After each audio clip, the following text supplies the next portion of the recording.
Neste vlog eu vou ler os livros parados na minha estante há mais tempo, que são esses queridos aqui.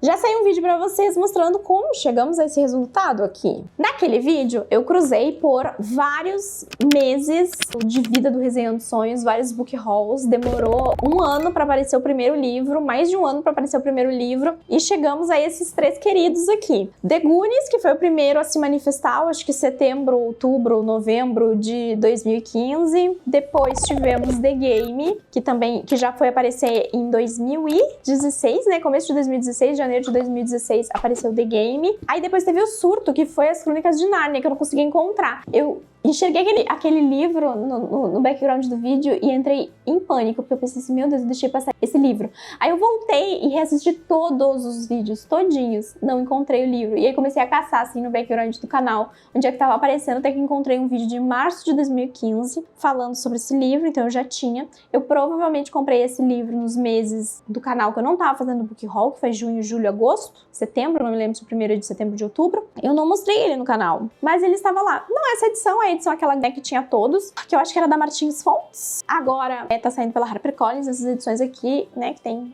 capa dura, né, com a lateral colorida. Eu só tenho o primeiro, a HarperCollins não me mandou os outros. Ô HarperCollins! Bom, não vou pedir antes de saber se eu quero ler os outros ou não, mas vacilo, hein? Não li nada do C.S. Lewis ainda na minha vida. Eu acho que eu não li nada do C.S. Lewis. Vai ser a primeira coisa do C.S. Lewis que eu vou ler. Então, as Crônicas de Nárnia. Acho que vai ser um momento, tá? Ano passado, quando eu tava sorteando livros, caiu um papelzinho chamado Um Livro Muito Hypado. E eu ia colocar as Crônicas de Nárnia, mas aí a galera do Catarse falou assim, esse livro não é hypado, esse livro é velho. Aí eu fiquei, tá bom então. E aí eu não li as Crônicas de Nárnia, era pra ter lido um ano atrás. E agora eu vou fazer essa leitura então. Eu já estou aqui, ó, em The Goonies. Eu já estou mais pro fim do que pro começo. A gente vai conhecer o nosso protagonista aqui, o nome dele é o Mike Walsh. O Mike Walsh é um dos Goonies. O que são os Goonies? Os Goonies é um grupo de amigos que moram na mesma vizinhança ali, só que eles estão prestes a ser despejados. Eles vão ter que sair da casa deles. Tem todo um rolê de venda de imóvel, especulação ali lá, e para eles poderem ficar ali naquela vizinhança, eles teriam que pagar uma quantidade bem grande de dinheiro que nenhuma das famílias tem, e por aí vai. E aí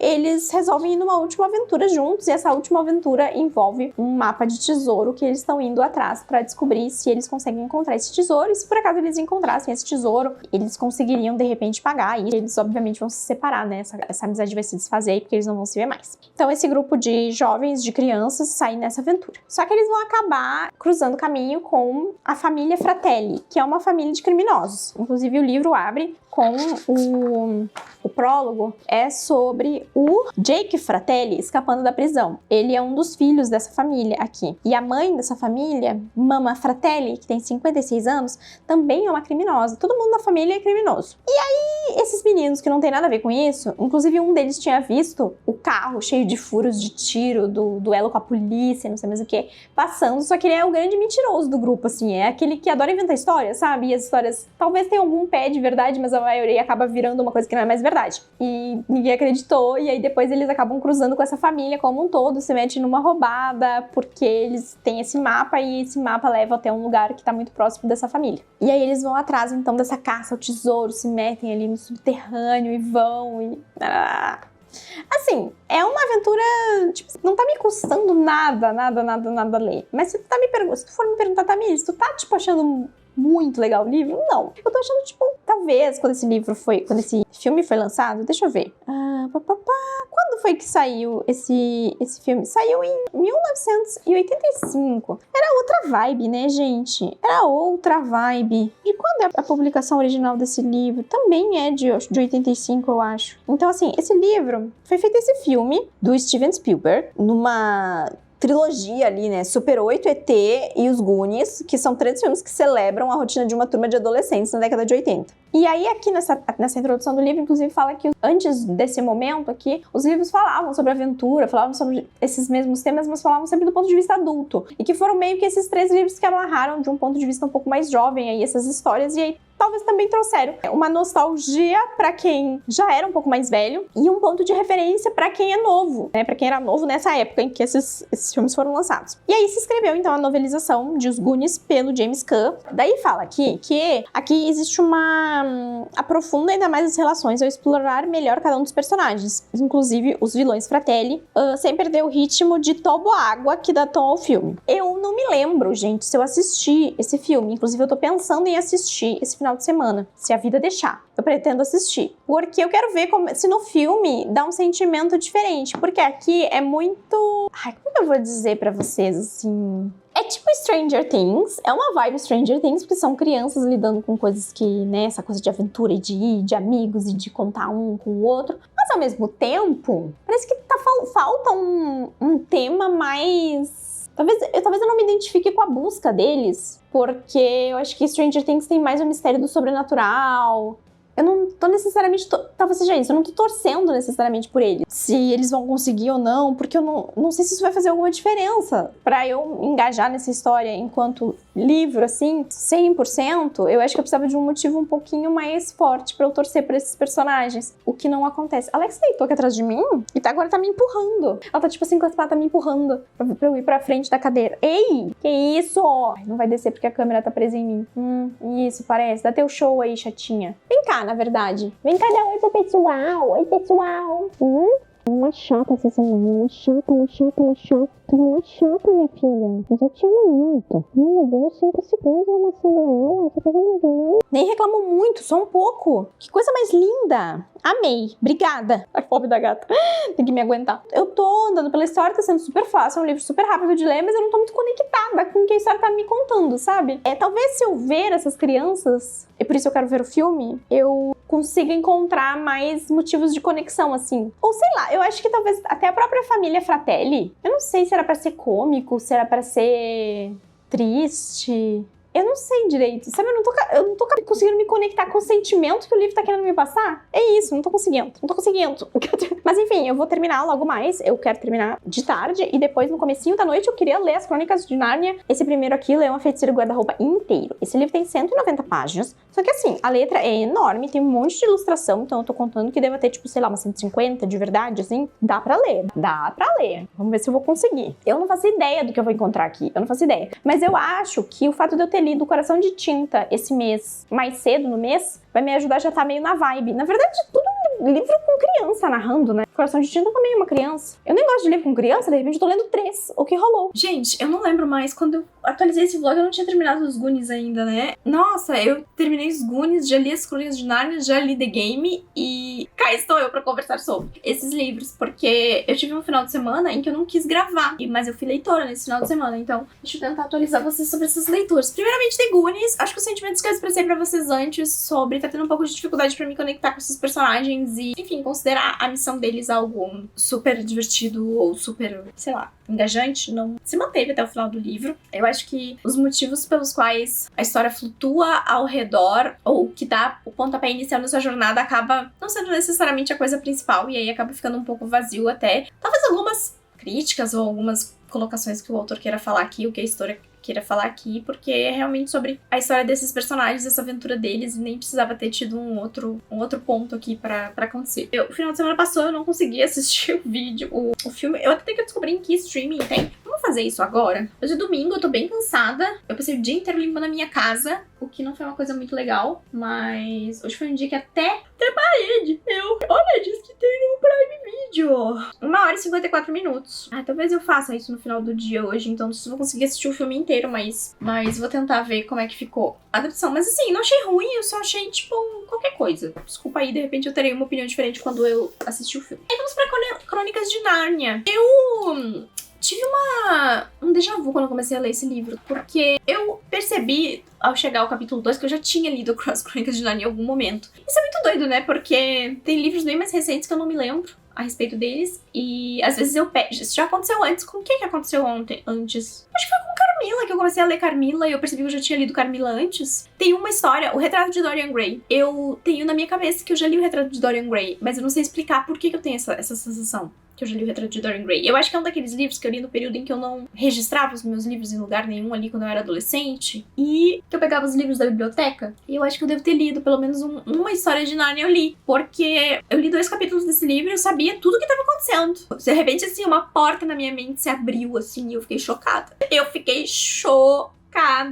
Oficialmente chocada com essa situação. Eu achei a história divertidinha, assim. Não é o meu estilo de história, não é exatamente o estilo de história que me engaja. É muito próximo de Alice, né? No País das Maravilhas. O que é curioso também. Deixa eu ver. Eu não sei o que foi publicado primeiro. Eu tenho a sensação que Alice é mais velho ou não? 1950. De quando é Alice? Mas essa coisa de entrou numa porta, caiu num buraco. Foi publicada em 1865. É até curioso os nomes, né? C.S. Lewis, Lewis Carroll. E o que vai ter aqui caso você não saiba o que é as Crônicas de Nárnia? Que de repente, assim como eu, você não tá muito ligado. Na verdade, eu tava muito mais ligado do que eu achei que eu tava. Daí eu não sabia sobre o que era, daí de repente eu só sabia que entrava num guarda-roupa, né? Porque, enfim, faz parte da cultura pop a gente saber que entra num guarda-roupa. Aí depois eu descobri que até lido, eu já tinha lido. Faz loucura. E talvez você pense assim, ai, Tami, mas você se lembra porque você viu o filme. Gente, eu não tenho nenhuma memória visual desse filme. Se eu pensar em Alice, eu tenho memórias visuais de filmes. E nem assim, de ter visto imagens do filme recentemente, eu não consigo pensar em uma única cena de Nárnia visualmente pelo filme. Por isso que eu achei curioso, assim, essa minha sensação. Mas enfim, a gente vai conhecer aqui 4 crianças, que é o Pedro, a Suzana, o Edmundo e a Lúcia. Eles estão na casa de um cara mais velho, assim, porque a família deles pra fugir da guerra. E aí eles estão brincando e daqui a pouco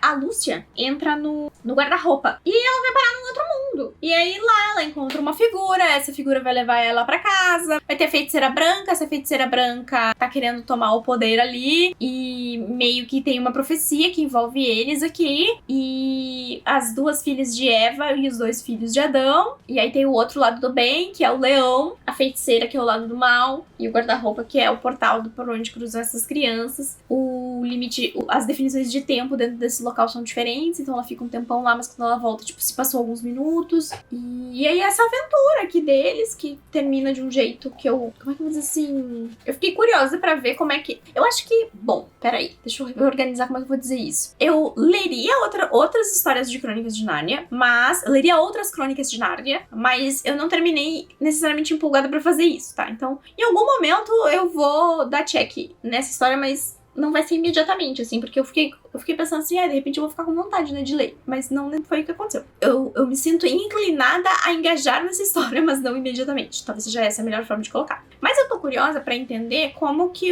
a segunda história vai acontecer, ou ela vai se conectar. São as mesmas crianças? Surge um novo desafio? É uma outra pessoa, um outro personagem, um outro arco? Eu não sei. Então isso que eu fiquei curiosa pra ver como é que é. Talvez eu descubra lendo a sinopse do livro 2? Pode ser, né? Vamos ler. De Nárnia 2. Ah, esse é o 2? Eu comecei pelo livro errado? Como assim? Qual é o primeiro? Ué, foi só isso que eu recebi. Eu achei que esse era o primeiro. Esse é o mais famoso também, não é? Ordem Crônicas de Nárnia. Meu Deus. Nossa, tem vários filmes, né? 2005, 2008, 2010. Tem que assistir também. Listados em ordem cronológica. Qual a sequência? Não. Qual a ordem certa para ler Nárnia? Direto de Narniano. O leão é feiticeira e o guarda-roupa. Príncipe Caspian é o segundo, tá? Deixa eu ler a sinopse de Príncipe Caspian. Príncipe Caspian. Tempos difíceis abateram-se sobre a terra encantada de Nárnia. Os dias de paz e liberdade em que os animais, anões, árvores e flores viviam em absoluta paz e harmonia estavam terminados. O príncipe Caspian, herdeiro legítimo do trono, decide trazer de volta o glorioso passado de Nárnia. E aí as crianças não têm participação nenhuma na história? É só focado no Caspian.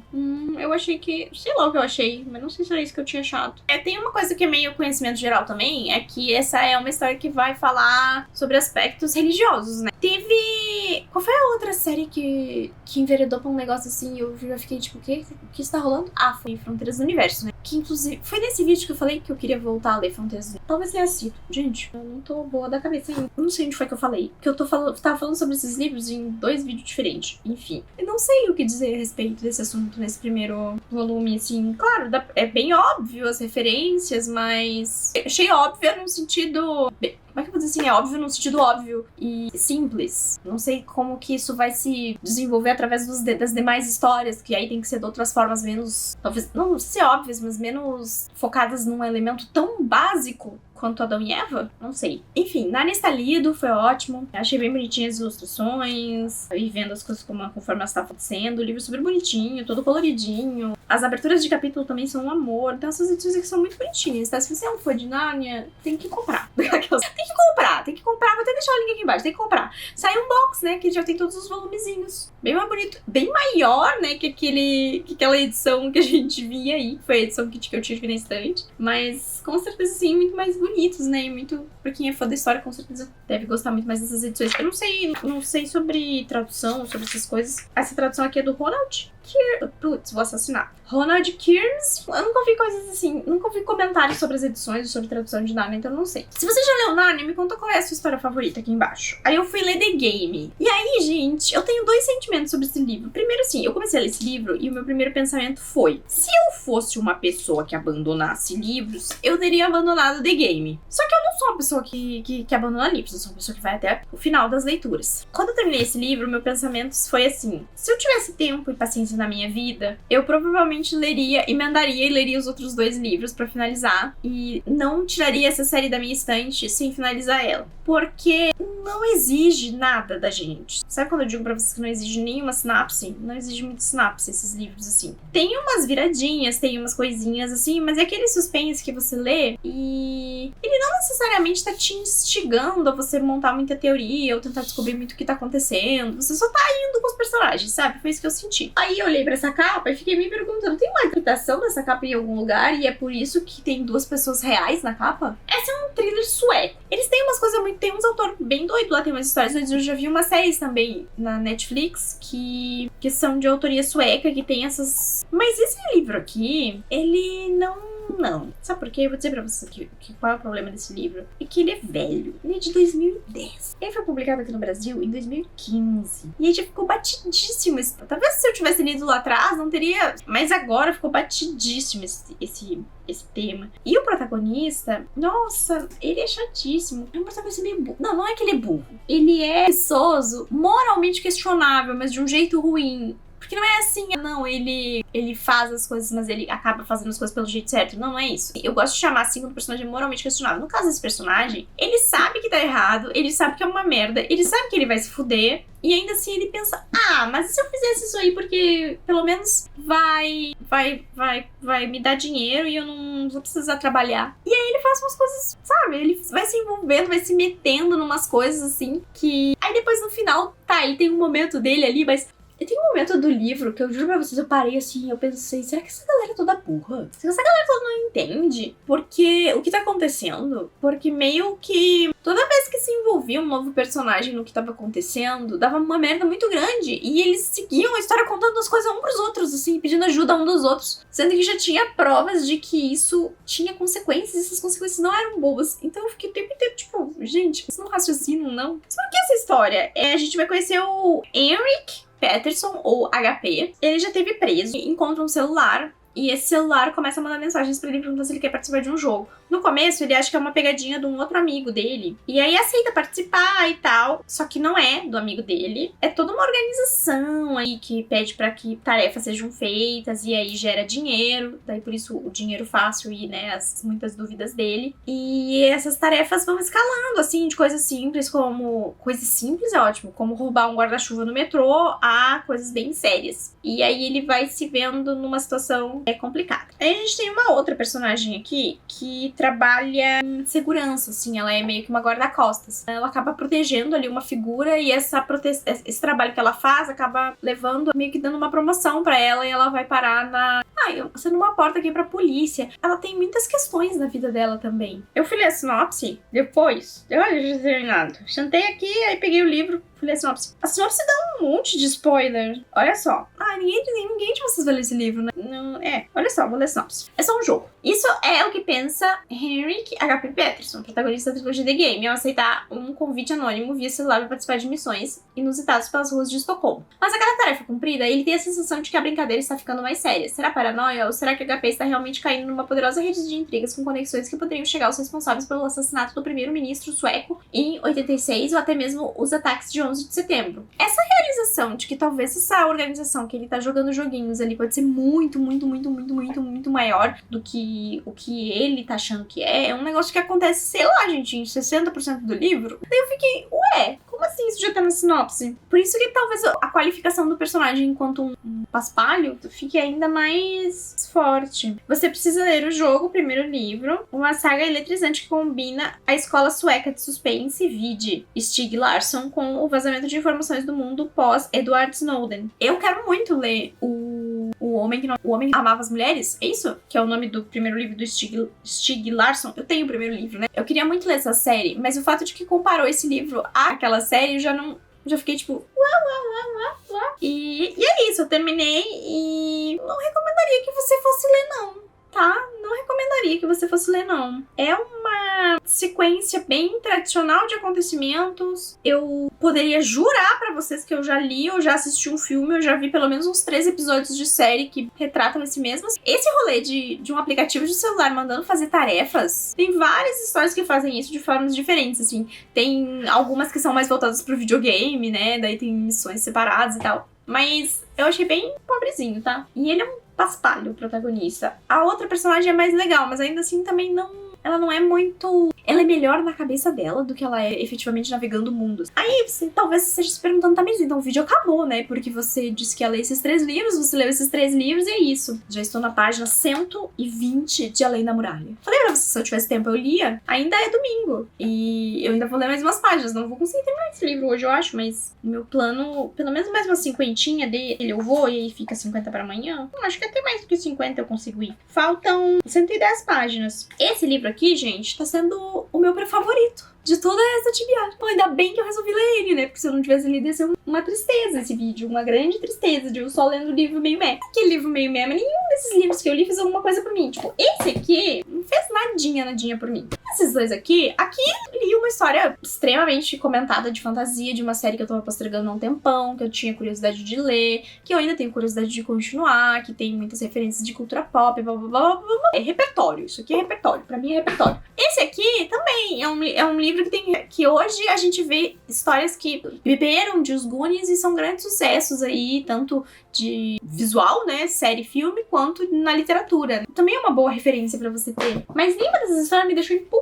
Aí eu peguei Além da Muralha. Porque esse livro aqui, eles são ensaios. Então, é baseado na obra do George Martin. E aí que fala, explorando o universo das Crônicas de Gelo e Fogo. Não lê esse livro se você não leu até o que foi publicado pelo George Martin, tá? Tem que ter lido os 5 primeiros livros de A Guerra dos Tronos, das Crônicas de Gelo e Fogo, porque senão eles falam aqui abertamente sobre todos os spoilers possíveis, tá? Então não tem... Ai, posso ler sem ter lido? Não. Ah, posso ler só tendo assistido a série? Daí pode, mas saiba que algumas coisas que vão ser referenciadas aqui, você não vai saber do que tá sendo falado, porque são coisas que a série não trabalha. Então, essa é uma situação. Fazia tempo que não me dava vontade de pegar um post-it e marcar livro. Sei lá, os meus últimos muitos livros que eu li, eu não marquei nada. E desse eu fiquei. São vários ensaios, os ensaios são relativamente curtos. Deixa eu ver quantos são. Quase um livro de contos, né? Só que, ao invés de contos, é ensaios. 1, 2, 3, 4, 5, 6, 7, 8, 9, 10, 11, 12, 13, 14, 15, 16. 16. Dos 16, eu estou no 8º, que é A Arte Imita a Guerra. Não, mentira. Eu tô no 9. O Custo Brutal da Redenção em Westeros. Então deixa eu só fazer um recap aqui pra vocês. A gente tem o prefácio é dos R.A. Salvatore. Ele fala sobre essa diminuição do gênero de fantasia frente a outros gêneros. Ou de que...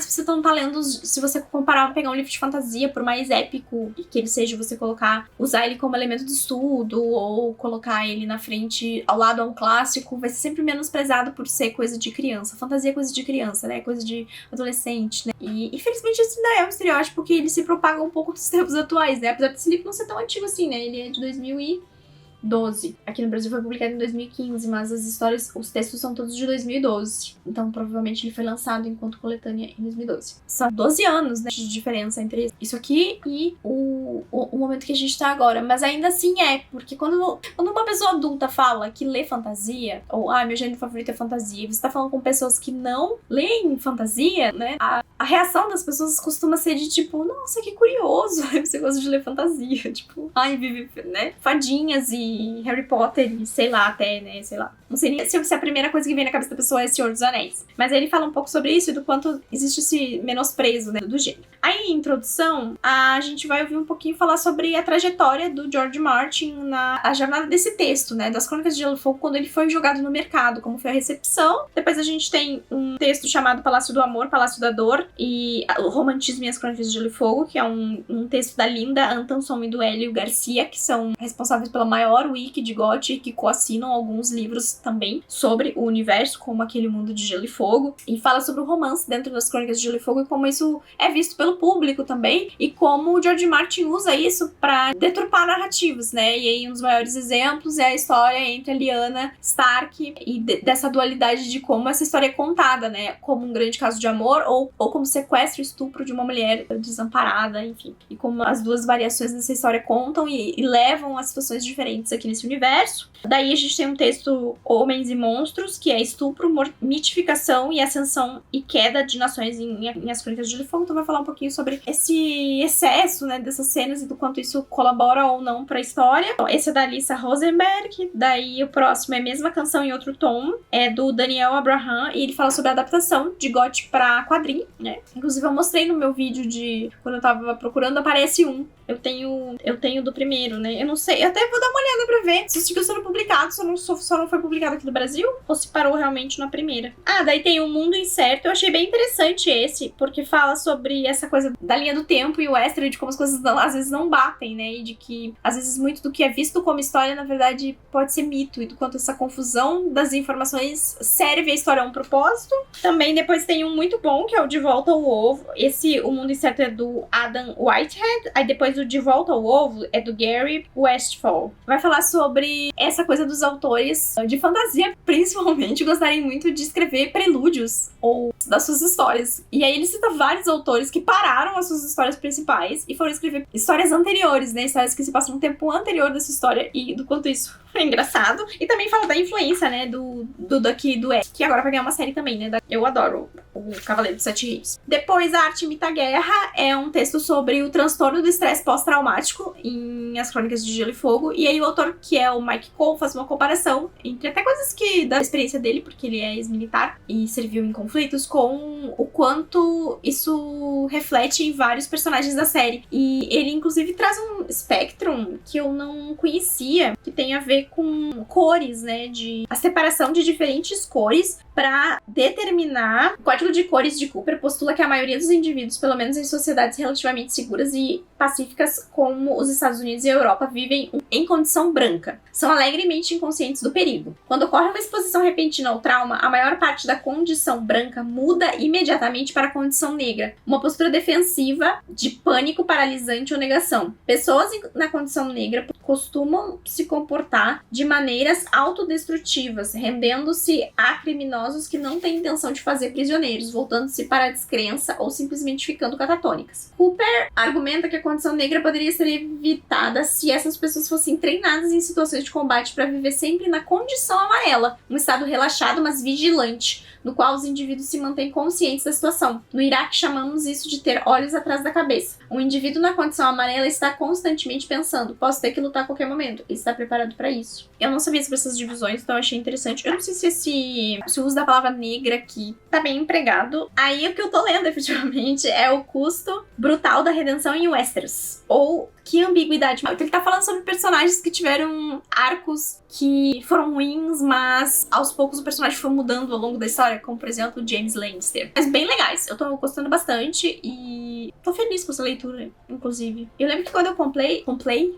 esse Além da Muralha, eu não sabia sobre o que era. Eu descobri depois que chegou em casa, daí eu fui ler, daí que eu vi que era não ficção e tal. E que eu tava esperando que fosse da época. Eu acho que esse aqui foi mais um da era Submarino R$10, mas é legal. Quando eu tô gravando esse take, é domingo. O último domingo antes da volta de Casa... É uma narrativa que, apesar da gente não ter, né, a conclusão ainda pelo George Martin, é uma coisa que tá muito presente ainda no nosso dia a dia. A gente fica esperando a série. Ano que vem deve sair Dunk and Egg e a gente fica nessa expectativa de quando que o George Martin vai publicar esse próximo livro, que também não é nem o livro final, porque em teoria vai ter mais um ainda, depois dos Ventos de Inverno. Então quanto tempo a gente vai ter que esperar. Eu não sei, mas eu achei legal, assim, eu achei que eu não ia ficar tão interessada necessariamente, mas estou gostando. E tem uma coisa que é curiosa, que é como são ensaios escritos por diferentes pessoas com diferentes perspectivas e diferentes ângulos, às vezes o autor menciona num ensaio uma opinião e a gente vê essa opinião sendo dada de outra forma por outro autor num diferente momento, sabe? Então meio que as ideias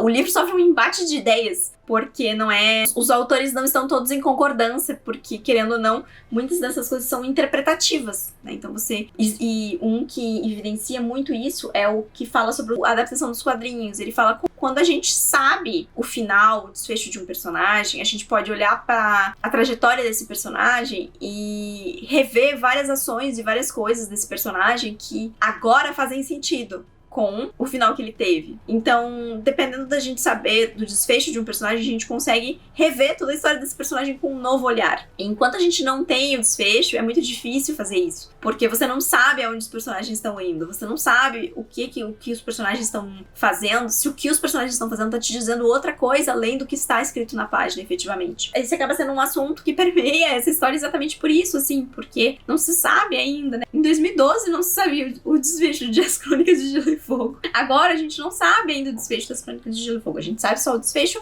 da série. Mas recentemente o George Martin ainda criticou essa... Ele deu umas... Acho que foi no blog dele. No blog dele que ele escreve, que ele falou alguma coisa sobre perceber que cada vez mais os diretores e roteiristas, né, que estão adaptando obras que bebem de fontes que existem, do quanto tem essa necessidade de querer pegar algo que já é tipo a obra de outra pessoa e querer fazer algo seu, quando na verdade você só deveria se preocupar em adaptar da melhor forma possível e não em querer, tipo, né? E aí a gente entra também lá com a declaração lá dos roteiristas de GOT, né, dos showrunners, falando que eles acharam que eles iam abalar nações com o final da série e que a coisa meio que saiu pior que eles tinham imaginado na reação do público. É bem interessante de ver esse contraponto de ideias. Nem tudo que tá escrito ali eu concordo, eu acho que tem algumas coisas que realmente é interpretação. O artigo que fala sobre a violência sexual, né, eu comecei a ler, depois eu voltei porque eu não tinha prestado atenção se era uma mulher que estava escrevendo o artigo.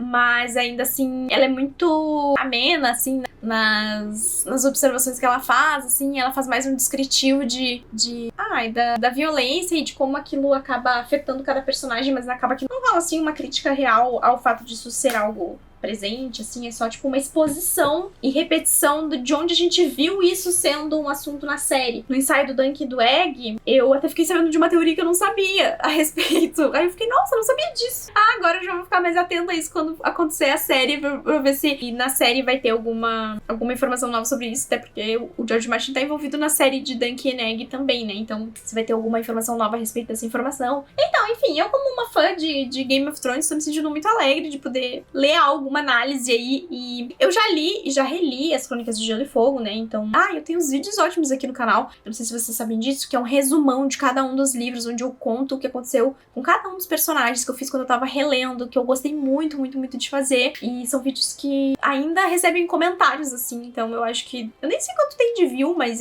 eu acho que esse vídeo ainda tá chegando nas pessoas. Na época que eu li, na época que eu reli, eu estudei muito esses livros, que é uma coisa que hoje eu faço só com o Sanderson, praticamente, né, mas na época eu fiz com o George Martin, eu gostava muito, eu era a pessoa que sabia a árvore genealógica de todos os personagens. E aí, quando o hiatus se tornou tão grande, né, principalmente depois que a série acabou, eu meio que perdi essa vontade de ficar retomando a história e ficar reestudando e relembrar as coisas, então... E quando eu não tô 100% em cima, eu acabo meio que também duvidando um pouco dos meus próprios conhecimentos, assim. Eu fico pensando assim, não, mas será que é isso mesmo? Será que eu tô me lembrando bem e tal? E foi muito legal pegar esse livro, porque foi mencionando várias coisas quando eu li ano passado. Não foi ano passado. Ou foi? Então, eu acho que foi 2022. 22 ou foi 23? Que eu li Sangue e Fogo. Eu também fico pensando sobre isso, que eu tava lendo e eu tava me lembrando tantas das coisas. Terminei a Lei da Muralha. Eu gostei bem mais desse livro do que eu achei que eu fosse gostar. E foi a minha leitura favorita desse vídeo, então... Que curioso, né? Que o livro que foi o opcional foi o que eu gostei mais. Eu fiquei, gente, 3 dias para ler esses 4 livros. O que me fez pensar que... Por que será que demorei, né?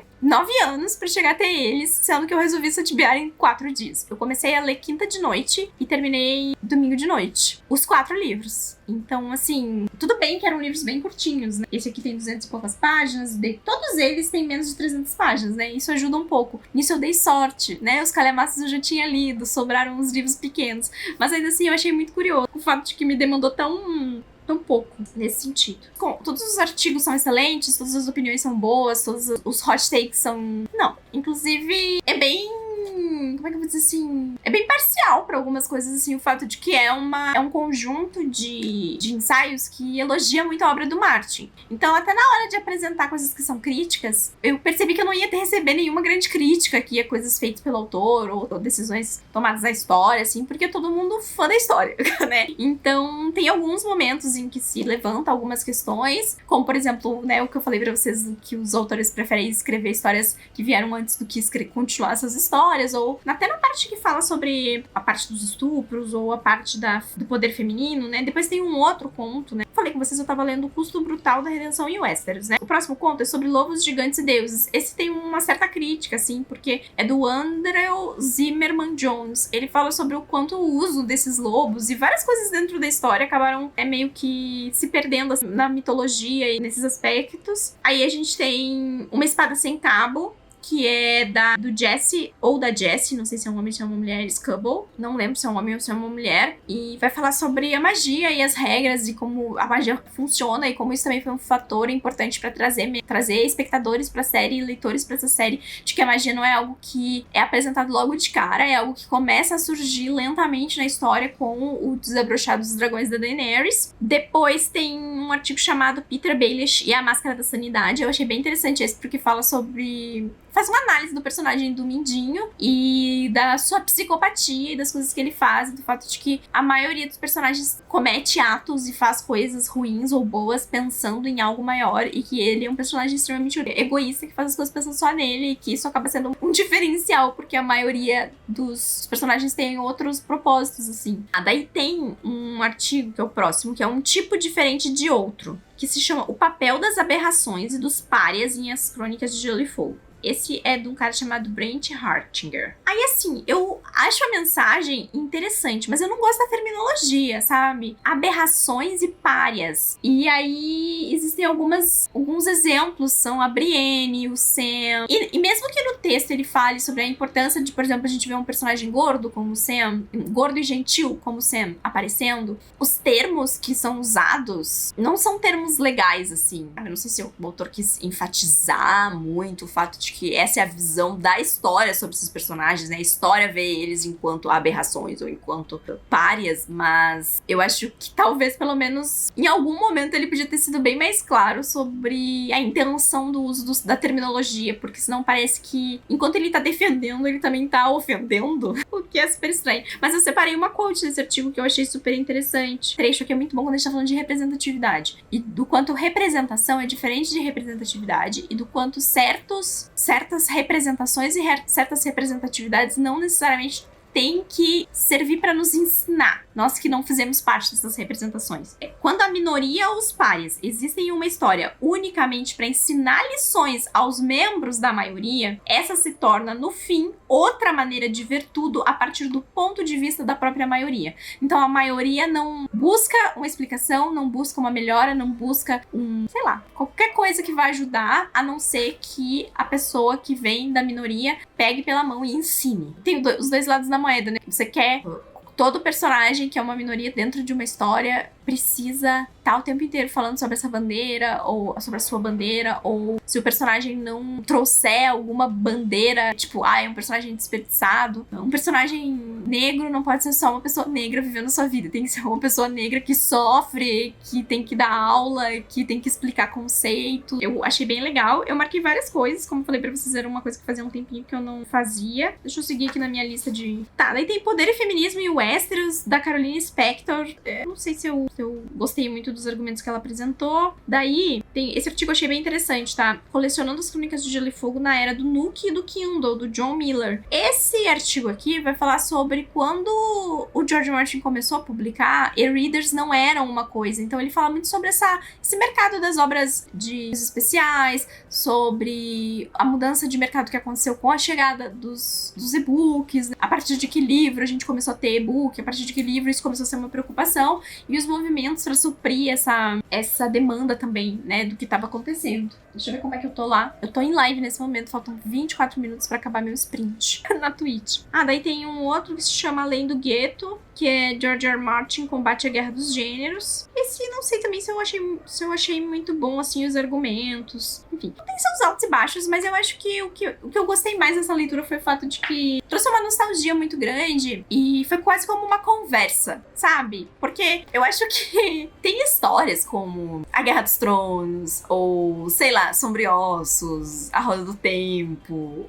Histórias que ganharam adaptações. A gente adquiriu um hábito de ver essas histórias sendo discutidas na internet, especificamente, de uma forma muito veemente e às vezes sem muito raciocínio, assim. É só uma coisa, porque eu quero, porque esse é o plot que eu quero, é assim que eu acho que deveria ser. Às vezes a pessoa não tem nenhum argumento, ou sei lá, sabe? É só, tipo, o que eu queria, não... Eu sinto muita falta quando a gente tá falando de discutir, às vezes, histórias, de argumentações um pouquinho mais inteligentes, de às vezes sentar e ter uma conversa mais... não é técnica, mas é um pouco mais profunda, que vai além de tipo, mas é que esse personagem é tão fofinho, mas eu não me importa, porque eu passo pano, porque não sei o que lá. Escreve qualquer coisa, isso quero... Essa superficialidade, assim, eu às vezes sinto falta desse espaço, assim, sabe? Dessa mesa redonda pra sentar e conversar coisas mais profundas, mais experientes, de aspectos diferentes. Esse rolê dos e-books, eu nunca tinha nem pensado sobre isso, né? Do fato de que a série tava no meio quando essa mudança aconteceu. E ver essa análise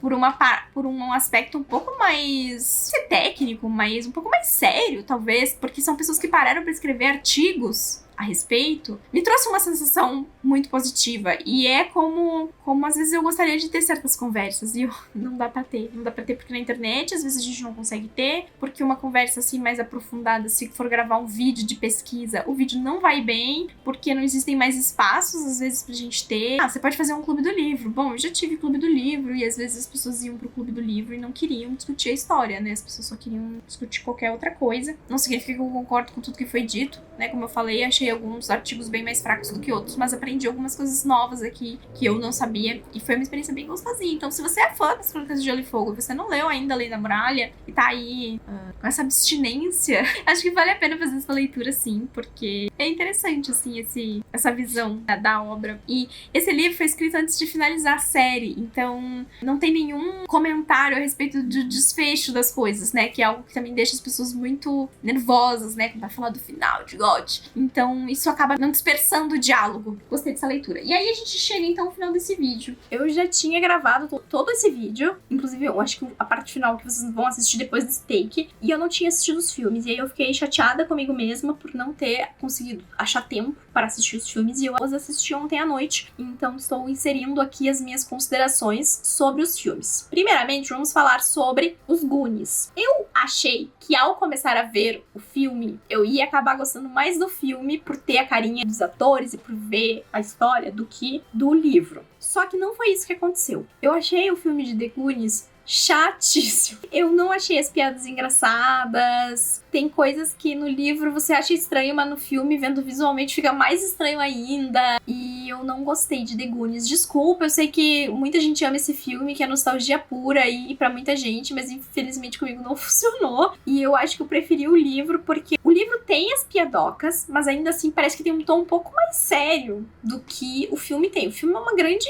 pérola de comédia com aventura. E o livro eu acho que ele conseguiu não ser tão comédia quanto o filme é. E aí talvez por isso que quem gosta do filme talvez tenha visto o filme primeiro, gostou mais do filme do que do livro, e no meu caso eu prefiro o livro ao filme. Acho que achei melhor o livro depois que eu vi o filme.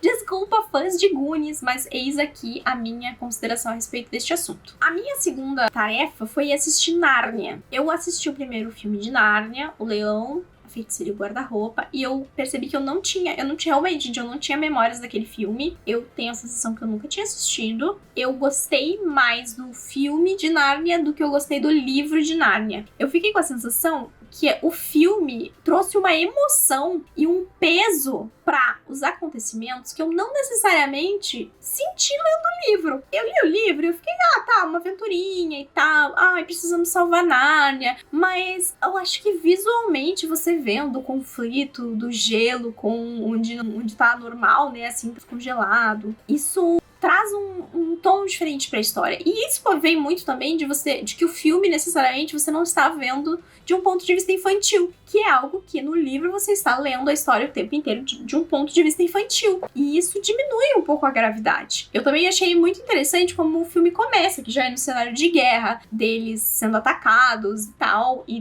de já setar logo do começo a personalidade do Edmund, enquanto aquele que é o mais, vamos dizer assim, mais solto ali nas regras e tal. Eu também não tinha, talvez, parado pra pensar na diferença de idade entre a Lucy e o Peter. É Peter? O mais velho? Acho que é. Eu não lembro se no livro menciona as idades deles certinho. Mas no filme, parece que a diferença de idade deles é muito grande. Eu não tinha imaginado a Lucy tão pequenininha, assim. Minha única reclamação... Aliás, eu tenho duas reclamações. A primeira reclamação, e que é a única reclamação válida aqui... A outra não é uma reclamação válida, a outra é uma reclamação boba. Essa é a única reclamação válida. Talvez, no seu senso crítico, as minhas declarações têm que ser o contrário. Aqui eu vou dizer que é séria, você vai dizer que é boba, e aqui eu vou dizer que é boba, você vai dizer que é sério. E tá tudo bem. Nenhuma das minhas considerações importa pra nada. Eu achei o leão meio michuruco. Essa é a minha consideração séria. Achei o leão meio michuruco. Eu achei que o leão ia ser maior. Eu sei que ele tá do tamanho de um leão normal, mas eu achei que o leão ia ser maior, o Aslan. Achei que ele ia ser mais, tipo assim, não talvez o dobro do tamanho de um leão, mas que ele fosse um leão e meio leão. Eu achei ele meio pequenininho. E quando falavam que se encostavam nele, tem uma hora que fala que elas se encostam nele e coçam o pelo dele, eu tava imaginando o puta de um leão. Eu tava até, tipo assim, o urso que eles usam. Eu achei tudo muito pequeno no filme, sabe? As aves parece que são maiores que os animais, os mamíferos do filme. As aves parece que são muito grandes e os mamíferos parece que são muito pequenos. Tem umas onças também, até os ursos que a feiticeira usa, eu achei pequenos ursos. Achei pequeno, achei que podia ser maior. Inclusive, eu acho que se Nárnia for refeito em alguns anos, vai ser ainda mais épico. Porque eu achei muito legal o filme. Eu até fiquei preocupada com os personagens, não sabendo o que ia acontecer. Eu fiquei tipo, triste na hora que eu vi a cena do Aslan. E temerosa na hora que aí a gente entra na batalha. Assim, na minha cabeça, quando eu li sobre aquele acontecimento, nem de perto tinha sido tão épico quanto o filme retratou. Sejamos francos, eu não achei tão épico assim na minha cabeça, lendo o livro. Aí se montou aquela puta daquela batalha e não sei o que lá. E aí no filme, como é feito isso, da liderança de quem é entregue, eu fiquei, tá bom então. Tá bom. Por isso que eu tô chamando essa da reclamação boba, porque claro que faz sentido pro roteiro ser a pessoa que vai comandar a batalha, claro. Mas na lógica da situação, tipo, é só uma criança, sabe? É só uma criança. Essa é a minha reclamação boba, que talvez fosse séria. E a minha reclamação séria é a do tamanho dos mamíferos, e especialmente do leão. Eu achei que tinha que ser maior o leão, hein? Fica aí essa grande reclamação de que eu achei que ter sido leão. E agora eu quero assistir os outros filmes. Na verdade, eu achei até que eu fiquei mais intrigada em ler os próximos, e porque eu vi que tem os filmes, mas eu acho que não tem filme de todos, porque no Disney Plus eu vi 3 filmes só. Com essas 4 leituras finalizadas, 4 livros que estavam parados na minha estante há pelo menos 9 anos, estão aqui as minhas leituras, livros que desenterrei. Gostaria de saber de você, se você já leu algum desses livros, qual foi a sua opinião, o que batemos, o que não batemos, se você já leu The Games. Vou ver no Scooby quantas pessoas leram esse livro, porque eu já marquei como lido, mas eu não prestei atenção. Eu sei que esse aqui foi bastante lido até, mas também vi vários comentários falando que preferem o filme. Eu já sei qual é a próxima bomba que eu tenho que ler na minha estante. Então, a não ser que eu esteja disposta a encarar aquela pérola, ou que eu vá gastar o meu pulo com aquela pérola, eu só vou voltar a fazer esse desafio aqui quando eu chegar a sentir que tá no momento que eu, me sinto confortável pra fazer essa leitura, ou eu sentir coragem que, dá pra pular, porque o que vem depois não vai ser pior. Gente, é o formato que me preocupa muito. Com Ilíada e Odisseia, eu tenho um pouco de medo. Mas não vamos ficar falando sobre isso agora. Deixa ele tá ali repousando. Pelos próximos 10 anos eu não tenho obrigações. Eu não gostaria de esperar 10 anos pra ler essa obra, né? Mas qualquer coisa a gente aparece aí com novidades. O próximo desafio que eu vou fazer, envolvendo leituras aí, é uma TBR surpresa, que vocês lembram que ano passado eu sorteei, né? Eu acabei de gravar a intro, acabei de sortear 3 livros, então já sei quais vão ser as leituras que eu vou fazer essa semana. E vai ser o próximo vídeo temático aí que vocês vão assistir, que tem uma TBR. Eu quero gravar outros vídeos, mas esses vídeos não necessariamente gerarão uma TBR, ou talvez gerarão, mas não pra esse mês, porque esse mês eu não tenho mais tempo para fazer outras leituras. E é isso, espero que vocês tenham se divertido. Se você assistiu esse vídeo inteiro e não assistiu o vídeo que deu origem a esse vídeo, que sou eu reagindo aos meus book hauls, eu vou deixar linkado aqui em cima pra você ir conferir. Por favor, passe lá e deixe seu comentário aqui embaixo. Se inscreve no canal se você for novo por aqui. E a gente se vê no próximo vídeo. Tchau!